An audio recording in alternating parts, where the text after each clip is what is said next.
انت بتعمل معادلة صعبة ما بين الهندسة وما بين ان انت كرائد من رواد الاعمال. يمكن المنطقة دي انت ما ذكرناهاش، بس انت كمان في مجال الاعمال رائد بشكل قوي. ممكن توضحها اكتر، انت ازاي بتقدر توصل للمعادلة الصعبة دي؟ هو حتة ان انا بدأت اخش في مجالات تانية غير الهندسة او غير المكتب والشركة بتاعتي. دي بدأت عندي من ايام فترة الكورونا.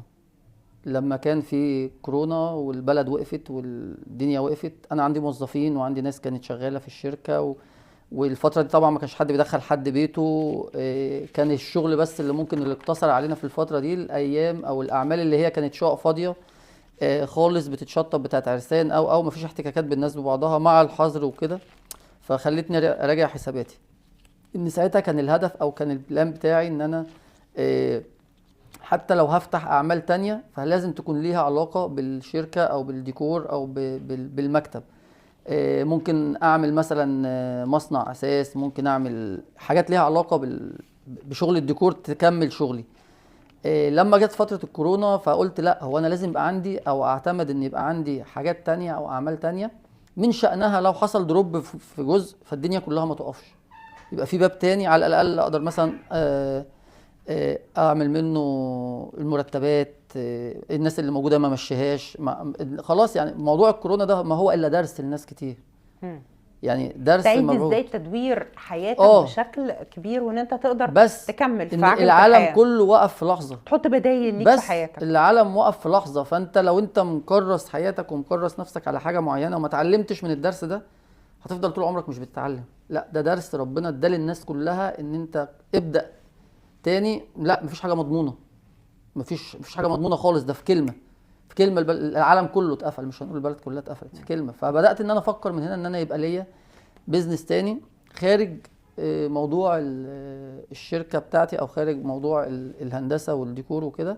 فبدأت ان انا افتح مشاريع تانية او حاجات تانية خارج النطاق ده خالص. كان الهدف منها الاول والاساسي ان انا يبقى في مصدر تاني، لو ده وقف يبقى ده بيصرف عليه، او لو ده وقف يبقى ده بيصرف عليه، فما يحصلش دروب قوي او ما يحصلش حاجة. تهيألي فما دي كانت كان رسالة حلوة قوي منك، طبعا الناس لازم تفكر فيها.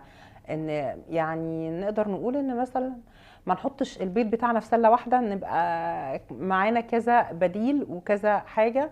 لو حاجة ما وقفت في حاجة نقدر نمشيها بشكل نقدر تاني. نكمل من مكان انت تاني، او نقدر حتى يبقى يعني ما فيه شاء الله ككورونا انت خدتها كرسالة، وعرفت ازاي تبلور منها حاجة في حياتك تطلع بيها من اي مأزق انت تواجهه. هو ده طبيعي. وانا شايف من وجهة نظري يعني ان هو ربنا ما فيش حاجه بتحصل لنا في الدنيا الا دروس.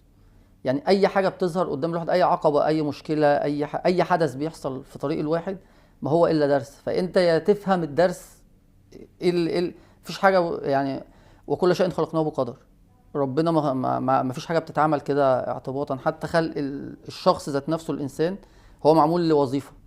يعني كل واحد في الناس انا عندي يعني يقين بده. كل واحد مخلوق له وظيفه. حتى كنت في محاضره من ضمن المحاضرات، المحاضر ساعتها قال لنا اسال نفسك سؤال: لو انت صحيت الصبح ميت، في حاجه في المجتمع هتتغير؟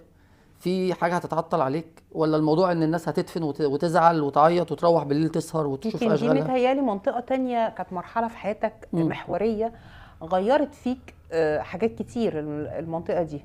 اللي هي منطقه المحاضرات مثلا، وان اه انا يعني انت دخلت في مجال يمكن ما كان بمحض الصدفة، بس صح. ساب اثر ايجابي فيك دي بشكل. نقلتني عالم تاني اساسا. يعني انا دي الموضوع ده نقلني اصلا في عالم تاني. انا كنت المرحلة في دي انت يعني دخلتها ازاي وجت معاك ازاي هي دي واثرت فيك ازاي؟ دي كانت حاجه بمحض الصدفه خالص. انا كنت في موقع بره مصر، بره اسكندريه سوري، كنت في الساحل، وببات هناك شغال في موقع. وما كانش عندي مكتب ساعتها ولا حاجه لسه، كان مجرد ان انا باخد بنود زي ما قلت لحضرتك.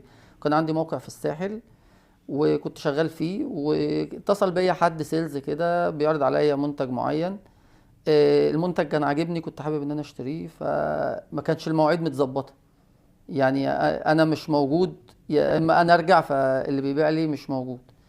فلحد ما اتفقنا ان هو يعني كانت واحده، هي كانت في يوم بتاخد الندوه دي في مكان معين في اسكندريه عندنا. عند ناس بيعملوا ندوات مجانا. يعني هي مشروع مش عارف فيه مشكله لو قلت الاسم ولا لا، اسمه بالعقل نبدا. مجموعه كده من الناس، معرفش حتى الناس دي شغاله لحد دلوقتي ولا لا، بس هي حاجه اسمها بالعقل نبدا، مكان كده هم بيدوا زي ندوات ومحاضرات تنميه بشريه وعلم نفس وحاجات زي كده. فهي بتقول لي انا في محاضره وكذا وكذا وكذا، وممكن بعد المحاضره مثلا هبقى في المكان الفلاني بقى، انت موجود ممكن نتقابل وكده. فقلت لها تمام. قالت لي لو حابب تحضر كمان المحاضره، لو انت جاي بدري عادي ممكن تحضر يعني. قلت لها انا مش عارف انتوا بتدرسوا ايه، فانا هحضر ايه يعني. قالت لا ده عادي، دي حاجه مجانا كده يعني، تعالى ممكن تستفادوا. فتمام رحت، يعني من باب ان انا قاعد استنى لما تخلص، مش من باب ان انا رايح اتعلم. ودي كانت بقى نقطه محور في حياتك خالص، اللي هو كان حاجه كده بقت كده. فمجرد ان انا رحت قعدت اخدت المحاضره دي مع الناس يعني، لا اكتشفت حاجات كتير جدا، وكانت بدايه محاضره عن اهم حاجه يمكن بالنسبه لي في الدنيا كلها، ودي اللي خلتني اكمل بقى، عن الرضا. يعني كان المحاضره كلها، محور المحاضره كلها عن الرضا، عن ان الانسان يبقى راضي. انت ازاي تبقى راضي، والرضا ده يجيلك منين وازاي، ويعني ايه رضا اصلا والكلام ده كله. فقعدت سمعت المحاضره، وكان لسه بقى موضوع الرضا ده خد معانا مثلا 6 محاضرات او 5 محاضرات. والموضوع ما كانش محاضره اللي هو بقى دكتور وبيشرح وناس بتسمع والكلام ده كله وتكتب، ومش محاضره كليه، لا ده الموضوع بيبقى زي نقاش. يعني بنبدا الناس او المحاضر بيطرح اسئله او بيفتح موضوع، فيبدا ياخد راي كل واحد، ويبدا بعد كده يكون الاراء دي، ويبدا ندرسها بقى ونشوف كل راي ايه الصح وايه الاصح من الصح وايه الغلط اصلا وايه الكلام ده كله. فالموضوع عجبني جدا، اللي هو علم بطريقه مختلفه بقى، اللي هو الواحد كان اخد مثلا فكره عن العلم او عن التعليم اللي هي انا مدارس حكومه وكده، فاللي هو بقى ايه، المدارس عامه في مصر مش الحكومه بس، معموله على منهج الحفظ مش الفهم. صح. 7 8 كتب 10 كتب، واحفظ وروح اخر السنه سمع، والسنه الجايه احفظ حاجه تانية فتنسى اللي انت حفظته السنه اللي فاتت، وهكذا. فانا رافض الكلام ده. حتى دلوقتي انا بدرب طلاب وكده، بقول لهم ما حدش يمسك ورايا ورقه وقلم. فبدات من هنا بقى ايه، اتعلم حته ان في صح وفي اصح، الصح مش واحد. في صح وغلط، فاحنا اوريدي في غلط، فاحنا هنبعد عن الغلط، بس الصح بقى ذات نفسه بقى يتصنف لكذا صح. فيتحكى ازاي يتصنف في كذا صح، فيتحكى موقف عشان نفهم ازاي يتصنف لكذا صح. فمثلا من المواقف مثلا، عشان برضو لو الناس تبقى فاهمه ممكن ازاي يبقى في حاجه اسمها كذا صح.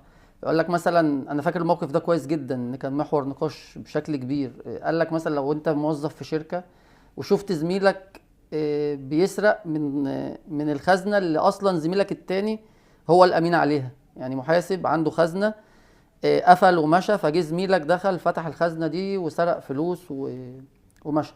ايه موقفك؟ هل انت بقى، فبدأ يتعدد مواقف، هل انت مثلا هتروح تقول لزميلك ان انا شفت فلان بيسرق من خزنتك، ولا هتروح تقول لمدير الشغل ان انا شفت فلان بيسرق من خزنه فلان، ولا هتروح تبلغ عنه، ولا هتقول لده ولا هتقول لده، ولا هتروح اصلا للي بيسرق تقول له انا شفتك وانت بتسرق فروح رجع الفلوس مكانها، ولا فكلهم كل اللي بيتعرض كله صح. وانا قلت لك هروح اقول لصاحب الشغل، ما هو صح. لو قلت لك هروح اقول لزميلي اللي اتسرق منه، ما هو صح، بس اقول لك بس انت كده فتنت على التاني. لو هروح اقول للي سرق، ما هو ممكن يبقى خطر عليك، يجي يقتلك مثلا عشان ما حدش غيرك شافه. فالموضوع كان ليه محور حركه، وفي الاخر هتطلع بنتيجه ان في صح وصح وصح وصح. ايه بقى الموقف اللي يخليك تختار اصح حاجه في دول؟ ايه معلوماتك عن الموضوع؟ زميلك اللي سرق ده سرق اصلا ليه؟ هل هو سرق عشان يضر، ولا سرق عشان محتاج، ولا سرق عشان كذا، ده ولا مرض سرق او عشان كده؟ فالموضوع بقى ليه ازاي تتفكر اصلا. الموضوع مش اللي هو طبش وخلاص، لا، حصل موقف قدامك فكر. فكر الاول، حط نفسك مكان الناس اللي عملت كده. بيساعد على تنوير مناطق معينه في العقل. بس فمن هنا جاء فعلا ان هو في كذا صح. لا هو في كذا صح فعلا، كلها حاجات صح، بس انا ممكن اعمل صح يبقى غلط.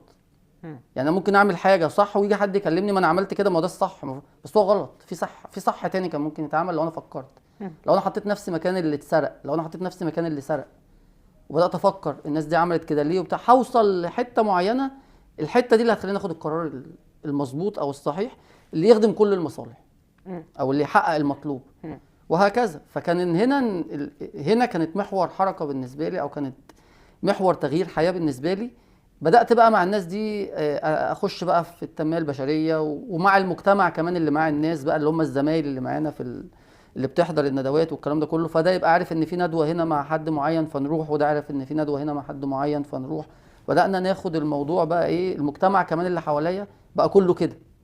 انا كنت في مجتمع الاول ما بين بقى، كنت لسه بقى صحابي والزمايل والشارع والخروج والجو ده، فما كنتش لقيت مجتمع تاني بيديني افاده، بيديني حاجات تانية، فبدأت بينور اماكن معينه في المخ وبيساعد على تنوير العقل فاتسحبت معاهم. وان انت تشوف نفسك بشكل تاني او تشوف الامور بمنطوق تاني بمنظومه تانية خالص. مظبوط، فاتسحبت بقى معاهم يعني خلاص، بدأت اخدت مع الناس دي تقريبا حوالي 8 شهور. انا كل بخلص شغلي وبطلع، سواء ندوة سواء محاضرة سواء كذا سواء كذا سواء كذا. الموضوع ده غير حياتي كلها 360 درجة. كل حاجة بقى علمني ازاي اعمل اهداف، ازاي احب اصلا الدراسة واحب العلم. اتغير بقى مفهوم الحفظ زي ما كنا بنقول لمفهوم العلم. انا ما بقتش العلم بالنسبة لي ان انا بحفظ، او العلم بالنسبة لي ان انا بحفظ وبروح اسمع، وامتى بقى السنة تخلص ونطلع للسنة اللي بعدها وامتى نقفل الترم ده وامتى نخلص. لا، بقى الموضوع بالنسبة لي في العلم ان انا خلاص كنت يعني خلاص قفلت مرحلة التعليم الاساسي، فانا عايز بطور. فالعلم بقى هنا بالنسبة لي تطوير ذات، مش ان انت بقى بتتعلم عشان تنجح ولا تسقط، لا. تهيألي هناخد منطقة تانية، يعني برضو دي كمان منطقة في حياتك ومرحلة في حياتك كانت مختلفة، اللي هي انت كمان بديت ان انت تدي كورسات وتعلم ناس كتير وتحاول ان انت تفيد بعلمك ده ناس كتير. المنطقة دي انت اخترتها امتى وبديت ان انت تمشي فيها ازاي، وليه اتجهت لها في ظل زحمة يعني مشاغلك؟ الجزئية دي، هو انا مش بدي كورسات، يعني ما تتقالش ان انا بدي كورسات عشان انا مش باخد مقابل مادي. فانا مش بدي كورسات، انا بدرب او بعلم. ممكن المرة الوحيدة اللي ممكن انا حصلت منها فلوس في الموضوع ده، كان العدد اللي كان اتطرح عليا كبير جدا، والمكان عندي في المكتب ما كانش يستوعب العدد ده، فاخدنا من الناس قيمة حجز مكان بره. ما خدتش قيمة يعني الحاجة اللي انا بعملها دي ممكن كانت مرة او مرتين. لكن من ساعة ما بدأت في الموضوع ده لحد الاخر انا ما باخدش من حد حاجة. فبقدر بالنسبة لي بيبقى محاولة مساعدة للشخص اللي قدامي. انا بعتبرها ان ربنا انعم عليا بنعمة او اداني هبة معينة ان انا بقدر افهم واتعلم التفاصيل دي، وبدأت ان انا اخوض فيها. فحاجة ربنا اداها لي، فما ينفعش انا باخدها كده، ما ينفعش ان انا اكتمها، ما ينفعش ان انا ما طلعهاش، ما ينفعش ان انا ما خيركم من اخرجهاش. تعلم العلم وعلمهم. وكان حد قال لي برضو ان الحاجة الوحيدة اللي كل ما تاخد منها تزيد، او كل ما تخرجها مش تاخد منها، كل ما تخرجها تزيد العلم. العلم قال لي دي كل مقولة ما حد وانا حسيت بيها ولمستها عمليا. اللي هو فعلا كل ما باجي بشتغل مع مجموعة وبخلص معاها وباجي اشتغل مع مجموعة تانية، وباجي بدي انا عامل لنفسي كده زي باوربوينت في الخطوط العريضة او النقط اللي انا بمشي مع الطالب اللي معايا ان انا اشرحها له، زي خطوط عريضة، وانا بمسك النقطة ببدأ اشرحها، ان الموضوع فيه تفاصيل كتير يعني. فما باجي اشرح النقطة دي بلاقي في معلومات بتيجي وانا بشرح هي ما كانتش موجودة المرة اللي فاتت. حاجات اضافية بتضاف عندي ما كانتش موجودة المرة اللي فاتت، فبلاقي المعلومات والخبرة بتزيد. ودي فعلا حاجة يعني محققة فعلا. دي رزق بقى بتبقى من ربنا، بينور لي وانا قاعد كده بدون اي تحضير وبدون اي اجتهاد وبدون اي حاجة. الاقي اتفتح عليا كده طاقة ان دي لو اتظبطت كده واتعملت كده هتديك النتيجة الفلانية، فببدأ امشي بالموضوع ده من باب ان انا بدرب الشخص اللي قدامي، او من باب ان انا بنقل علم. يعني من ضمن الحاجات اللي ربنا قال عليها بعد الوفاة وعلم ينتفع به، فمن باب ان انا بنقل علم فبستفاد حسنات. الناس دي لما تشتغل بعد كده وما تتعلم ولما تعلم ناس، فباب حسنات جاي من عند ربنا. من باب ان حاجة ربنا اداها لي فانا ما ينفعش احوشها او اكتمها. من باب ان انا بزود من علمي وبزود من خبرتي. من باب ان انا بنتقي منهم ناس كويسة تنفع تشتغل تيم اقدر اعتمد عليه، فبعينهم عندي وبشغلهم وبوظفهم. فالموضوع بالنسبه لي بقى ليه اكتر من مغزى، او بقى ليه اكتر من استفاده. كتير بيتحجج بان ضعف الامكانيات، هشتغل ازاي، ما هو ما معيش فلوس، مش معايا ان انا اقدر ابتدي الكلام ده كله. انت ازاي بتشوفه يعني من وجهة نظرك هل ده بيكون فعلا يعني ضعف في التفكير، تكاسل، ولا محفز ان انت تخرج ابداع اكتر وان انت تجتهد بشكل اكبر؟ احنا خلينا طب نقسم السؤال ده على جزئين. هو سؤال حلو جدا، بس خلينا نسأله على جزئين نقسمه. اول جزء اللي هو المقومات، ان هو عدم وجود مقومات وبالتالي الموضوع صعب وبتاع والكلام ده كله. لا، انا مقتنع بان اللي يقدر او اللي عايز يعمل حاجه بيعملها، لو هي صح وعايز يعملها بيعملها، ولو هي غلط وعايز يعملها بيعملها. فاللي عايز يعمل حاجه بيعملها، بس هل انت عندك استعداد؟ في ناس عندها استعداد تتعب عشان تعمل على فكره. يعني حد عايز يوصل لهدف معين، واحده مثلا عايزه تتجوز واحد، او واحد عايز يسافر واهله مش عايزين، او حد عايز يعمل، فيفضل يحاول ويكلم ناس ويروح لمش عارف مين ويعمل مش عارف ايه والحكايه، وده يزن وده ويبعت عمه ويبعت صح في الاخر بيقعد يكتشف طرق عشان يعمل الحاجه اللي هو عايزها. الطرق دي ممكن ما تبقاش موجوده او ما يفكرش فيها، لمجرد ان هو راح قال لوالده مثلا عايز اخطب فلانه او عايز اسافر في المكان الفلاني، قال له ماشي توكل على الله. فمش هفكر في طرق، الموضوع سهل وبسيط. فايه اللي هيخليني افكر؟ لما بتتقفل اماكن في حياتي صح، كده، هي اللي فابدا هتخليني افكر اشغل عشان دماغي. افتحها. انا دايما برضو الناس معايا بقول، يعني في مثل كده دايما بقوله لهم، بقول لهم مثلا لو واحده فيكم مثلا في المهندسات اللي موجودين معايا او شاب عايز يتجوز، الجواز ده محتاج كام مثلا في الفتره اللي احنا فيها؟ ومش هنقول للناس اللي بتسكن بقى في فيلا وبتاع، حد هيأجر شقه وهيجيب عفش او بنت هتتجهز فهتجيب عفش كذا كذا كذا، فهنحط اقل قيمه، اقل قيمه ممكنه، هنقول مثلا 500,000 مثلا. يعني اقل قيمه اللي هي احنا هنعمل اقل حاجه ما اتعملتش، مجرد ما هخبط كده واقول انا مثلا هتجوز فانا عايز الرقم ده. تمام كده. طيب هل انت مرتب والدك مثلا كام؟ مرتبك انت ذات نفسه كام؟ اجمعيهم كده وشوفي عشان تحوشي ال 500,000 دول هتحوشيهم في كام سنه. صح ولا غلط؟ صح. الموضوع صعب، وفي الاخر بنبقوا متفقين على 3 سنين او على سنتين او على ايا كان، وبنبدا نعمل تدابير من شأنها ان احنا ده يعمل كشخص يكون اللي عليه، وانت كعروسه تكون اللي عليكي، وفي الاخر بنتجوز. بس عملنا ده امتى؟ لما اتوجد الهدف واتحط للهدف ده صعوبات، فبدأنا نفكر ازاي نحل الصعوبات. بدأنا نحط بقى احنا هنعمل جمعيه، وانت هتنزلي تشتغلي، وهناخد مش عارف من مرتب والدك كام، ومش عارف مين نجيب منه بالقسط والحاجه. في الاخر فتحنا كل الابواب المغلقه. فقدرنا نعمل ولا ما قدرناش؟ قدرنا. بس لو بالورقه والقلم وقعدنا وقلنا ده الحاج احمد بياخد 10,000 جنيه في الشهر او كذا في الشهر، ده هيتجوزوا عشان بعد قد ايه؟ عشان نحوش ال هنصعبها على 500,000، واحنا بقى ولا هناكل ولا هنشرب ولا حد هيتعب ولا هندفع اي حاجه في حياتنا، احنا هناخد دول نحوشهم. هنقعد كام سنه؟ صح ولا غلط؟ طبعا. فبالمنطق مش هينفع. صح ولا غلط؟ لكن لما اتحطينا واتحط الهدف، وان هو الهدف لازم يتعمل، وان احنا لازم نحل، فبدأنا ان احنا نفكر على حسب امكانياتنا وقدراتنا ونحل. ايوه. فده المقياس. صح. ان انت تقدر تحل. مفيش حد ما يقدرش يحل. بس لو انت عندك الهدف اصلا اللي انت هتسعى له عشان تحل، لكن انت اصلا مش واجد هدف. ما عندكش اشاره، ما عندكش انا عايز اروح الحته الفلانيه، انا عايز افتح مكتب في دبي. طب ايه الخطوات اللي انت بتعملها عشان تفتح مكتب في دبي؟ في حد تاني حلم حياته ان هو يشتغل في مكتب عم احمد ابن عمه. صح ولا غلط؟ صح. هو ده بيسعى هنا عمال يشوف مين حبيب عم احمد عشان يروح يتوسط له، والتاني في حته تانيه خالص. مش هساوي ده بده. صح ولا غلط؟ فالهدف هو اللي بيسحق الصعوبات. بتتعب بقى عشان تفتح وتدور وتعمل وتجتهد وتفكر وبتاع، ما هو ده واجب عليك، ما فيش حاجه ببلاش. انت رساله واضحه، انت دايما بتنم عليها من جواك وبتوصلها لكل شاب. اسعى، اجتهد، حدد هدفك، خطط ان انت توصل لهدفك ازاي. صح. وقال ليس الانسان الا ما سعى. دي الايه المفضله، او مش الايه المفضله، كلام ربنا كله مفضل طبعا، بس من الايات اللي انا محفز بالنسبه لي.